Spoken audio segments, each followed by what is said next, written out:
read the plan of the gubernatorial candidate, the Democratic Party, Phil Murphy. His plan is to make the state more unaffordable. I think his confidence level of being elected, he's thrown caution to the wind. He no longer understands that the most pressing issue facing New Jersey are high taxes, unaffordability, and the concern that people have for getting jobs. So today we want to re-emphasize the position of the Republican Assembly members. We're going to continue to fight against tax increases, continue to make this state competitive with other states, and do everything we can to create jobs.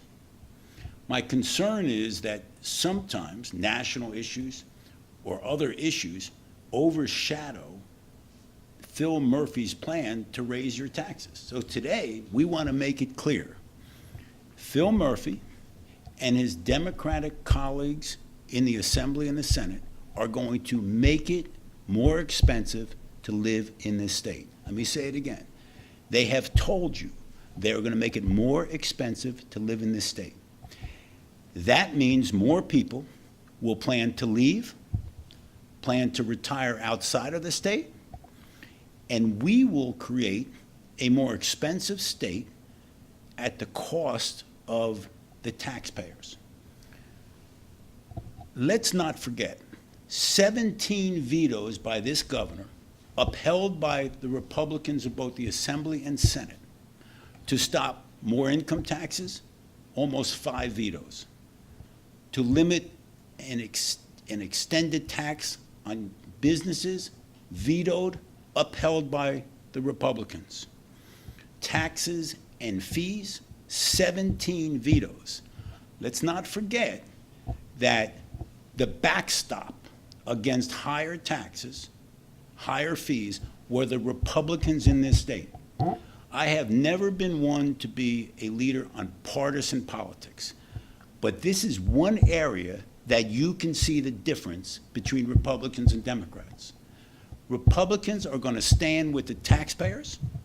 We're going to stand with this state to make it more competitive, and we're going to make sure that every single day we work on affordability. That is the opposite of what the Democratic candidate for governor has said. He has confirmed it, and that means the people running for office on the Democratic side are going to be Murphy's tax partners. So we have the candidate for governor, and we have his partners who are all in for raising taxes and fees. That is the wrong formula for the state of New Jersey. So those of you who have concerns about the governor, and I'm a supporter of Chris Christie's policies, those of you who believe that Phil Murphy and his Democratic tax partners are the right thing for this state, I say take a look at his plan. It's time to make sure that other issues don't cloud this issue. You know, in 30-plus years that I have been in and around politics, I've never heard a candidate tell the voters that he or she is going to raise your taxes before election, let alone $1.3 billion raise in taxes. You know, the leader spoke eloquently about the impacts of Phil Murphy's tax increases and the unintended consequences that we would face. But let's take a look at what happened when similar policies in a state like Connecticut, one of the most wealthiest states, if not the wealthiest state in the nation, followed those same policies. The Wall Street Journal reported in May about their budget deficit and the fact that after 2 tax increases on their top earners, they did not see substantial growth in their state. In fact, they ended up with a $700 million deficit. So those policies, you've seen what it's done to Connecticut. Connecticut's having extreme problems, and the governor now is saying that they can't continue to rely on those failed policies of the past. In April, 101.5 put out a press release on how in New Jersey, to retire in New Jersey, you'd be better off retiring in 37 other states. 37 other states to retire in than New Jersey. And only 2 states, Connecticut and New York, had a higher tax burden. Connecticut sounds familiar, right? You see what's happening here. People are leaving. They're leaving because of the high impact of taxes and the unaffordability that goes along with the policies that are driven as a result of that. You know, Phil Murphy has made it clear that he's going to raise the taxes, and he's now also said he's making no commitment to extend the 2% cap on interest arbitration, which just about every mayor across the state of New Jersey, Democrat and Republican, has begged the legislature to extend. We cannot go back to those days when these contracts were going up at 5, 6, 7%. But that's only the tip of the iceberg, because we're still faced with unaffordable issues like pension and health care reform. Our colleagues across the aisle haven't dealt with that. They haven't dealt with solving the school funding formula to make it more fair and equitable. They haven't dealt with such things as sick leave payout. That's driving up property taxes.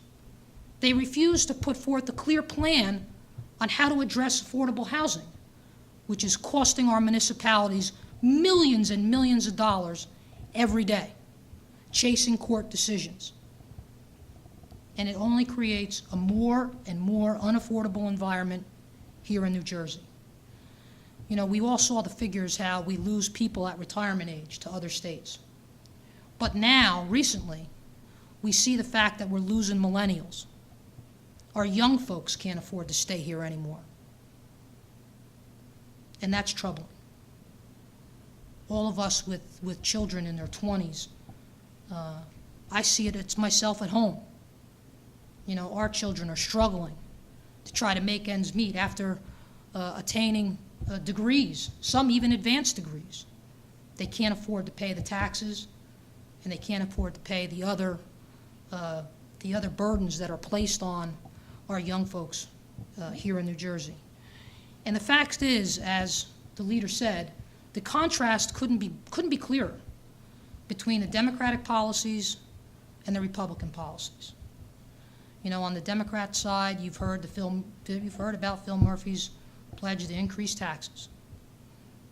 But you've also seen the lack of our Democratic colleagues on the other side, refusal to address just some of the basic issues. All of those issues, the Republicans have an answer for. We don't have only ideas on how to address those problems, we have bills. There is legislation right now that sits in both the Assembly and the Senate that would address those problems that I talked about earlier to help make New Jersey more affordable. And our colleagues on the other side of the aisle refuse to even put those bills up in committee for a discussion. So, you know, here in New Jersey, we need to start thinking about what we're going to do to make it more affordable for the lower and middle class taxpayer, because they're the ones that ultimately get crushed. Those that can afford to leave will leave. It's the people that are working day to day that get crushed by this burden. Those are the folks that are losing their homes. Those are the folks that have nowhere to turn. And that's why I've put in a 10-bill package to address affordability issues and to address tax issues for the lower and middle class. One bill, the Marriage Penalty Elimination Act, would eliminate the marriage penalty provision. Indexing income taxes to inflation would give low and middle income people a break from bracket creep. An income tax deduction for contributions to college funds so that low and middle income families can get a break and keep their children from having to have hundreds of thousands of dollars in debt when they graduate from college. deductions for certain home repairs so that people can replace a window in their home without having to worry about an increase in their property values and can get the money back.